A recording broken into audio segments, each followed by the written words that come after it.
What's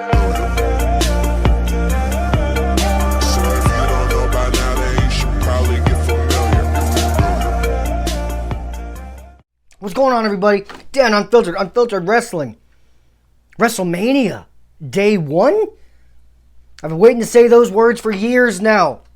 They've been needing to do 2 separate days of Mania for about the last 6-7 years. So hopefully when the world's back to normal, this continues. But with fucking crowds. But let's get into the show.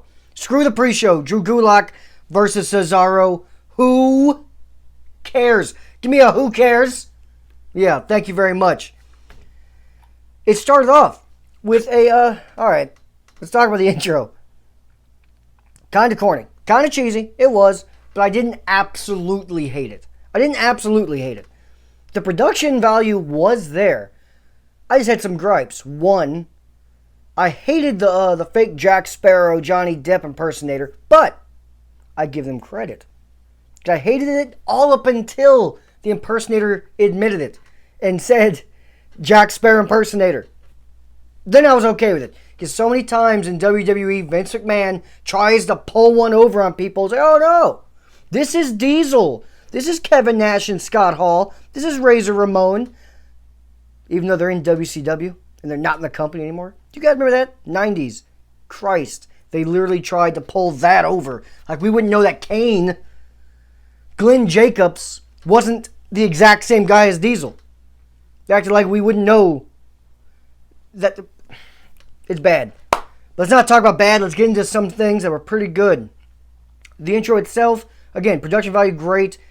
The Jack Sparrow guy I hated when I first heard his voice. I knew what they were trying to do. But once he admitted he was an impersonator, I was then okay with it. And it kind of bothered me that Roman Reigns was so on it. Damn it. I know it's recorded already. It's hard for him to go back, blah, blah, blah. But it would have been really nice if they just took a little time to edit out the Roman Reigns portions. He's not on the show at all. At all. It's not like they gave like a clip of him from home and he cut a small promo about how he's going after the title when he returns. Something like that. Nothing. Not on the show at all, but yet he was heavily featured in that opening intro. That kind of pissed me off. But it's all good. Who cares? Becky Lynch was also all over it. She started it and finished it. I'm sorry, man. I'm tiring out on Becky Lynch. I'm Becky Lynched out. I am. I can't be the only person who's just lynched the hell out. Like, god damn. I like Becky Lynch.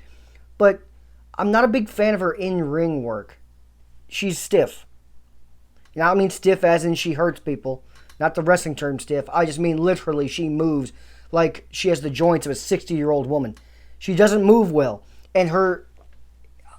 it's just not good. If you disagree with me, fine. But you look back and think about since she's been champion, this whole 2019-20 time period, name one match she has had at a pay-per-view that stood out. I'll wait. I'll fucking wait. Yeah, we'll be waiting until next year's Mania. There isn't one. She hasn't had one match that was that good. She had the feud with Asuka recently was pretty good. It was alright. The match itself, nothing to completely write home about. But, let's get into the actual show itself. It started with Rob Gronkowski, our host this year. Who would have ever thought Rob Gronkowski would be fucking hosting a WrestleMania? But he did. In front of nobody. In Tampa Bay with a Buccaneers theme going on. Well, Tom Brady's a Buccaneer. Put that together. Your mind's got to blow. If you're a football fan, your mind blows. Right there. This is a conspiracy. Gronk to the Patriots confirmed. I'm playing. But if that happens, you heard it here first. That's all I'm saying. But, yes. He was okay. The main thing he said a whole bunch of nothing. He really didn't do anything like I expect him to do on the show. I really thought he was going to make an appearance in the Elias Corbin match. More on that in a minute. But he just said the standard stuff about how he's a party-holic and he loves parties, and here's a 2-night party. And then he had Mojo Rawley come out, gave him 3 of the 4 of the weakest chops I have ever seen. And it's like, come on, man, he's an actual professional wrestler. Chop the hell out of him. He'll be fine. He's wearing his shirt anyway. Chop him. Whatever. Who cares? And the one thing he did say right is sit back, crack open a beverage, and be sports entertained. Surprisingly, I kind of was. Sports entertained for a couple hours here. Let's get into it. And by the way, Mojo and Gronk, future tag team champions, just booked that. They're going to... Now, I'm not saying they're going to be great wrestlers and legendary, anything. But Vince is going to make them tag champs at some crazy level. Probably in a year and a half. Something like that. Just book that. Gronk is going to sign and just... It might be cringeworthy, but let's get into WrestleMania. First match, Kabuki Warriors versus Alexa Bliss and Nikki Cross. I wish they had a name.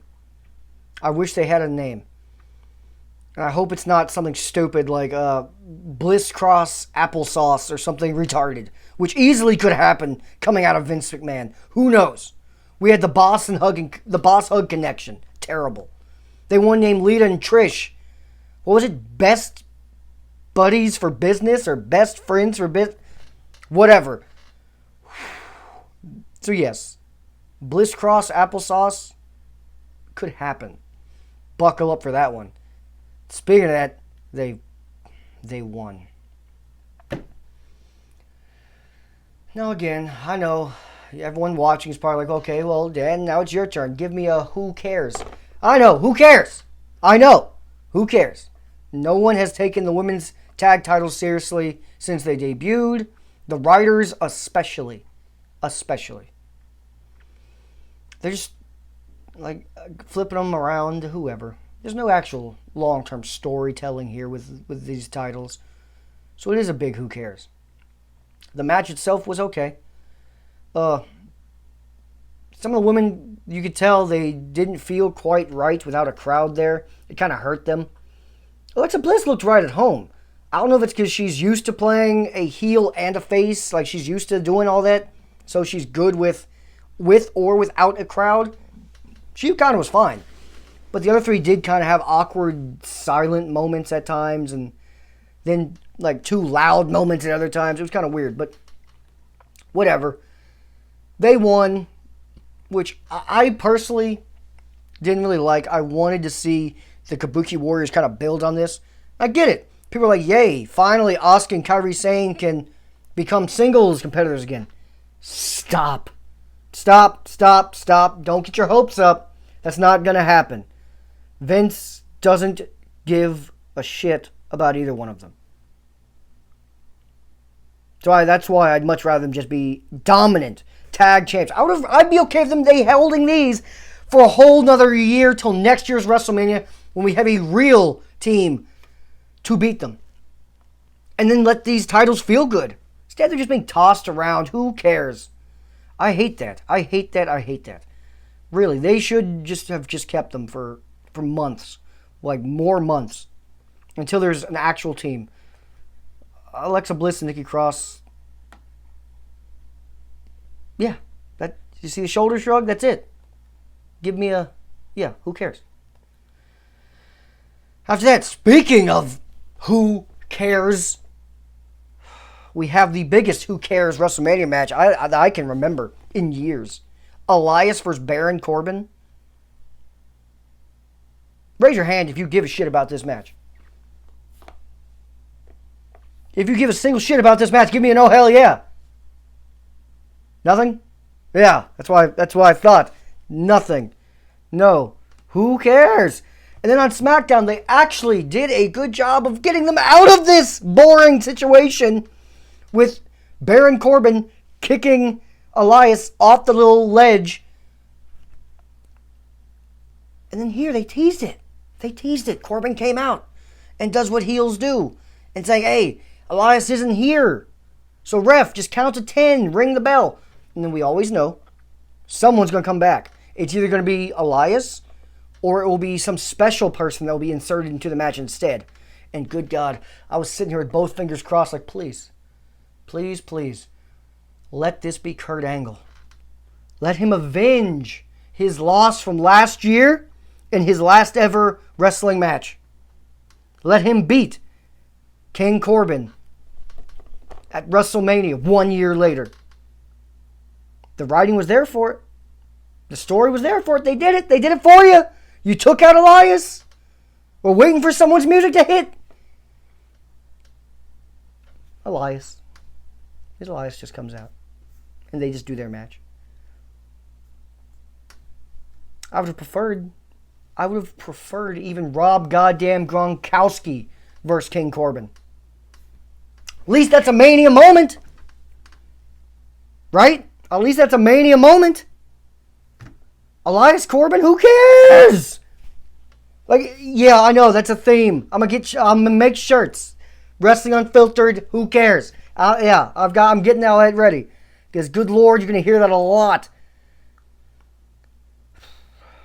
But it was a match. I did like the start though. Elias busts his damn guitar over the back of King Corbin, beat him up a little bit. And then when they get into the ring, we have a standard Corbin-Elias match, which it goes the exact way you'd expect. Slow, prodding.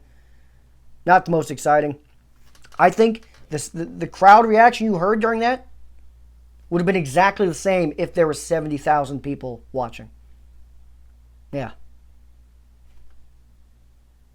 About like that. About like what we just heard. Yeah, not a lot. So, who cares? He wins by roll-up. Elias, by the way, wins by roll-up, which again, if I'm a booker who's supposed to be telling like stories here, Elias isn't winning that match. He's not winning that match. I don't care if Corbin has to cheat. I don't care what he does. Corbin has to win that match. He retired Kurt Angle at last year's WrestleMania. But Elias can just beat him. Who's Elias? A bum. No offense to Elias. He's very entertaining. But he's a bum. And we got what I thought had a chance of being the main event. Becky Lynch versus Shayna Baszler. Third actual match on the card. I was actually really surprised by that. And this match just didn't live up to expectations for me. It wasn't a very good match. It was standard. It was one of the it was every other Becky Lynch pay-per-view match for the last year, like I was talking about earlier. That's it. That's it. And what disappoints me is I've come to expect that from Becky Lynch. But Shayna Baszler has been a star. She's been a third, fourth, hard-to-line-up type of star in the women's division for about two and a half years now. She's been amazing. In the ring, her matches have been good. Way more often than not. This was one of her weaker ones. Like, and it wasn't like it was terrible. But this is WrestleMania. She bit Becky Lynch in the back of the neck. In the back of the neck. That's how they were selling the match. And I just didn't get the hatred, the brutality, the viciousness from this. It was alright. It was alright. But alright isn't doing it for Becky Lynch and Shayna Baszler. And then, to top it off, the winner. I think most people are upset about it. I think most people. Now, if you're just a big Becky Lynch fan, that's fine. Hey, I have my favorite wrestler of all time is Big Show. So, I can't even be mad if your favorite wrestler is Becky Lynch. But, come on. As a wrestling fan, you gotta know she shouldn't have won this match. Especially clean. Roll-up isn't clean. Roll-ups are clean. Stop it. It's not cheating. There's no way you can say, oh, let's rematch this because... No, you got pinned. You got pinned. She didn't cheat. You got pinned. And in the ending, the ending sequence of this match, Becky Lynch got cut in the, what you call it, Coquina clutch? Or is that Samoa Joe? Karafuda clutch? Whatever clutch Just call it a goddamn sleeper hold. It pisses me off when they do that. But whatever. She got her in the sleeper hold. And once it was in there, I knew one of two things was happening. One, the right thing to do, Becky either taps or passes out and we have a new champion. Or two, what happened? Lynch is just going to roll back and that's going to be a 1, 2, 3 on Shayna Baszler. That is how Shayna loses. She rarely loses, but when she loses, it's from that. It's like, did the producer of this match not watch NXT? When she loses, it's from that exact move. Can we have something new? It's WrestleMania. It's Lynch Baszler. Like, really? Can't we have something that we haven't seen? Shayna Baszler loses like that. That's it. She doesn't eat a finisher and get pinned 1, 2, 3. She doesn't tap out. She does her move, and the person just rolls backwards, and his shoulders happen to be down 1, 2, 3. That's it. That's it. Great. Great, great, great. So what's that make? 2 straight main event, co-main events in the women's division at Mania that have ended with roll-ups? Lame? Can anyone say lame? Yeah, Lynch rolling up Ronda Rousey when her shoulder wasn't even down. Some people are proclaiming Baszler's shoulder wasn't even down here. I'd have to see it again. I'm not sure. But god damn it. Can we just have a finish in a women's title match? In one of the women's main events at Mania, please? Damn it. Then we had Daniel Bryan versus Sami Zayn. Daniel Bryan, Sami Zayn. Again, I talked about it enough on the SmackDown review that only WWE could make Daniel Bryan versus Sami Zayn a dream match 2-3 years ago. Drooling for this match. Take my money right now. 60 of it. I'll pay the full pay-per-view price. And this could be one of the top 3, top 2 matches on the WrestleMania card. And they make it less interesting. Somehow they wait until Daniel Bryan has no momentum. They wait till Sami Zayn has no momentum and he's just a lackey. And then they pair them up. Then they put the feud together. Great. Great, great, great. Now the match itself was pretty good. Sami Zayn is a great wrestler and he's a fantastic heel, by the way. Like a great heel. I think he's a better heel than he was a face, and he was a very good face in NXT. But his heel work was great here. Yeah, he won. He won. Daniel Bryan, where are we going from here? I'm not sure. I'm assuming a rematch because this was not a clean victory. It did take a lot of interference from his buddies Nakamura and Cesaro, so I could see them easily just rematching it. It's fine. When this feud's over, though, Daniel Bryan should be walking out the champion. The Intercontinental Champion, by the way. He needs it. The title, goddamn, needs it. And I'm ready for Sammy, Cesaro, and Nakamura to start doing something else. Like being away from each other. Then we got the strangest fucking thing you'll ever see. A triple threat tag team match with only 3 men. How do you have a tag team match with 3 people? Tag titles on the line. Now look, I get the circumstances that happened. Cool. I understand that. But then just don't make the titles on the line. Just have a good ladder match between the 3 of them. Bragging rights. Say bragging rights. Something else. The tag titles? That's why I knew going into it, Morrison and Miz better retain. They better retain. You can't have someone, Kofi better not. The New Day can't be 8-time tag champs and they won their 8th in a singles type of match. They don't even have a partner. No, that's not, no. No, that'd be awful. And they did retain. The match was good. It was when the night kind of picked up a little. It was pretty good. The ending was kind of strange and the ladder didn't break. You know when they set the ladder against the rope and it's like horizontal? He took Morrison, they're all fighting over the titles at the top, and all 3 pull the damn hanger thing holding the belts off. And I was thinking, what, are they going to just do some weird rematch thing on SmackDown? Like, what are they doing? No, they just continued and let them fight for them. And as they're up there trying to like tug of warring it, Morrison grabs belts. They both come off. He falls backwards.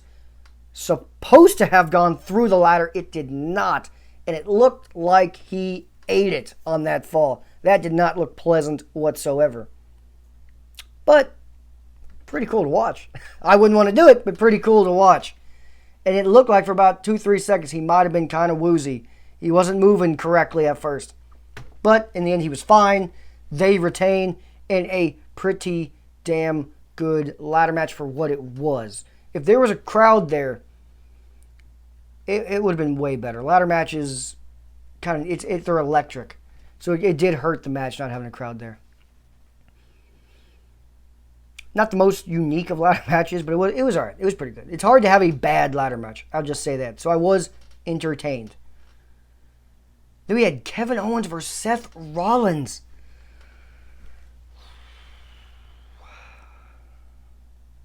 Yeah. Kevin Owens versus Seth Rollins. Did you watch the match? Both of them? Yeah, they did that. They had a pretty okay standard Rollins, Owens. Both are great in the ring, so it's never going to be boring or bad. So it was pretty good stuff in the ring. Lasted a good while, probably like 10. It felt like between 10 to 13 minutes. It was a good little bit of time. And Kevin Owens got hit with the ring bell right in the head too. They actually made a good sound, bink, like you could hear it. By Seth Rollins. Seth Rollins gets DQ'd, and they ring the bell officially. Match over. I was low key upset. I was like, "This is WrestleMania. There's no crowd here. We need to be putting on the best show we can, not DQing Kevin Owens versus Seth Rollins. No, we're not doing that." And Kevin Owens grabs a mic as Rollins kind of goes up the ring ramp saying, "Fuck this." And Owens goats him into coming back in a no DQ match, and they restart it no DQ style. And from then on, it's pretty fantastic. I don't have any complaints. Kevin Owens, of course, the spot of WrestleMania weekend. This Mania is going to be remembered by Kevin Owens climbing the damn Mania point at sign and jumping off of it and laying an elbow onto Seth Rollins on the announce table. Beautiful. Beautiful. I wish they would go back to the camera work they used to do in the ads there where they'd zoom all the way out and give us a wide view of it. They gave us that in the replay, and it was magnificent. It looked way better. I didn't even know he was up that high. Watching it live, you just see like a weird angle up, and he just comes crashing down. It looked like he was like 6 feet above him. That wasn't that impressive. The wide angle, that shit looked like he fell 25 feet, 30 feet. Way better. They need to go back to that. But he gets his ass back in the ring and stuns him in a beautiful stunner, by the way. I like this when people sell stunners like this where it's not too much. No one's doing backflips and cartwheels. Shout out to The Rock. But Seth ate it and was down, slumped over. That looked like a great stunner. 1, 2, 3. Owens in the match of the night. Easily. Speaking of matches of the night, Goldberg versus Braun Strowman. Definitely was not the match of the night. But anyone who expected this to be a 10-minute instant classic, that's on you. That's your fault. Because no, there was no way that was going to happen. We knew it. We called it. We all knew it. Goldberg Strowman. It's going to be about 3 to 5 minutes of finishers. Pinfall, someone's the champion. Strowman won. And this is what I was talking about in the SmackDown thing. Replacements win. For some reason, Vince has done this for decades. Replacements win. And it happened again.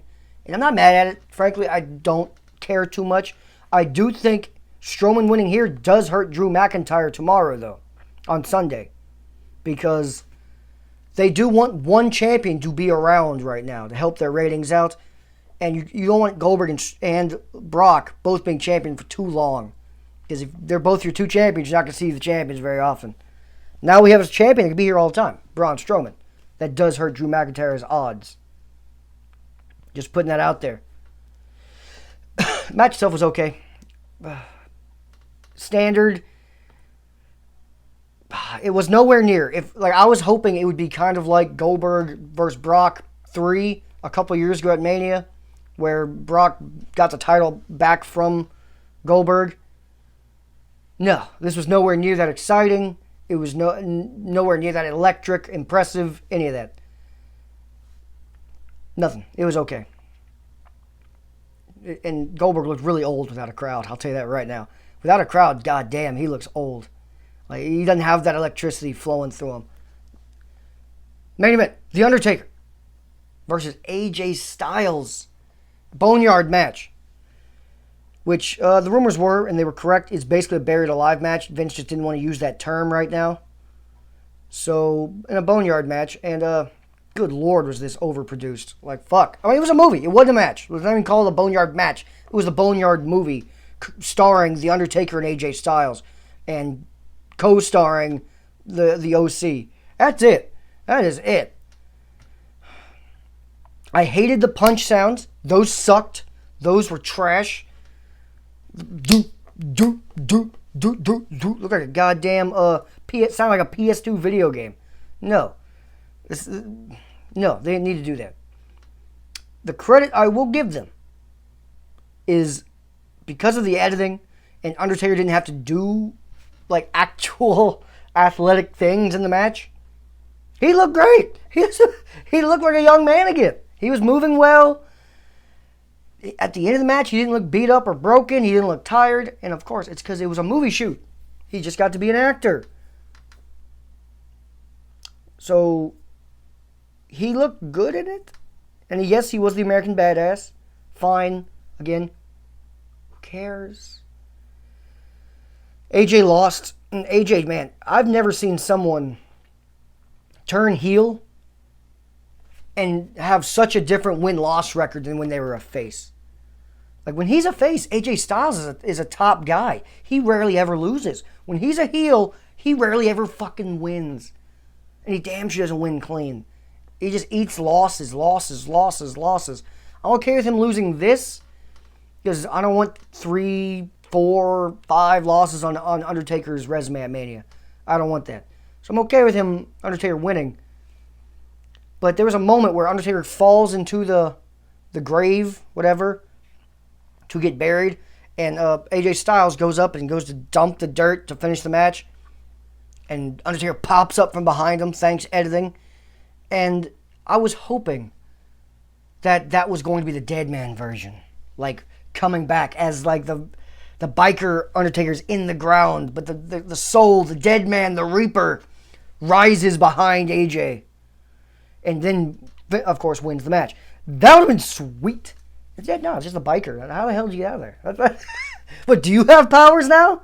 Did he used to have powers? I don't remember the badass having powers. I don't remember Big Evil Red Devil having powers. So, yeah, I would have preferred if that would have been... And they have all the time in the world. You could just have that just be the dead man. Hoodie, whatever, the either hoodie version or black hat version, I don't care. Standing behind him and just finish the match with him.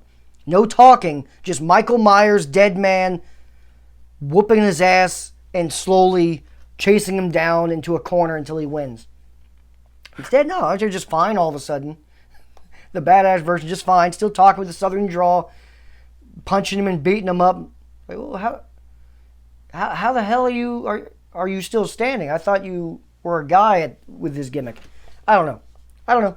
Who cares? Overall, the main event, if this was a normal Mania, this would have been a terrible main event. For no crowd being here anyway, it wasn't that bad. It was not that bad. Not what I would have done. I would have preferred to see AJ Styles versus Undertaker in a real match, not just a B- movie, horror movie shoot. That's all this really was. I still, like, when this is over, when Mania's over, I'm going to just feel like I still have never seen Undertaker versus AJ Styles at WrestleMania. Like, 'cause this wasn't a match. It was just a nice little movie. Cool. Short film. Cool. I guess. Fine. Whatever. But yeah, Undertaker wins.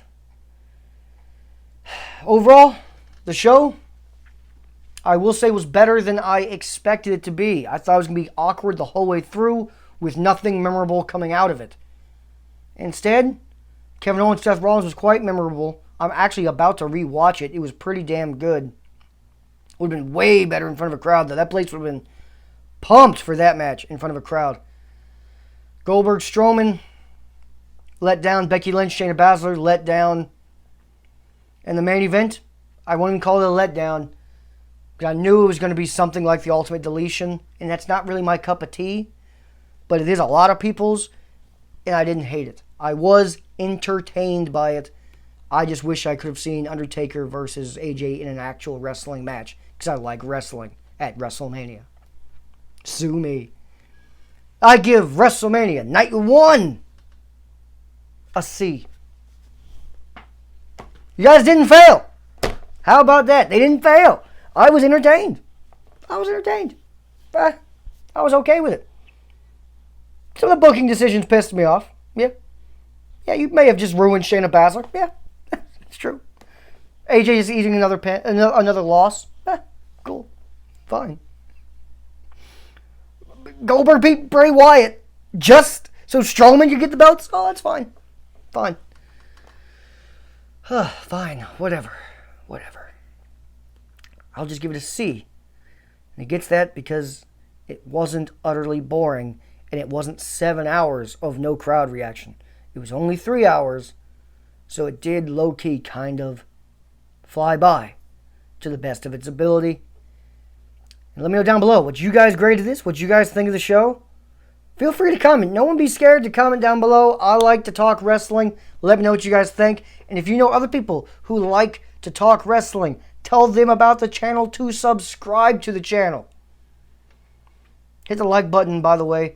And if you are still here, I will see you tomorrow, Sunday, for day 2. I'm not sure. I don't know if I got more excited. I think this may have made me a little more excited. A little more optimistic about day 2. Because I did get used to the no crowd reaction about halfway through. I did. All right. You are still here. You are a real one.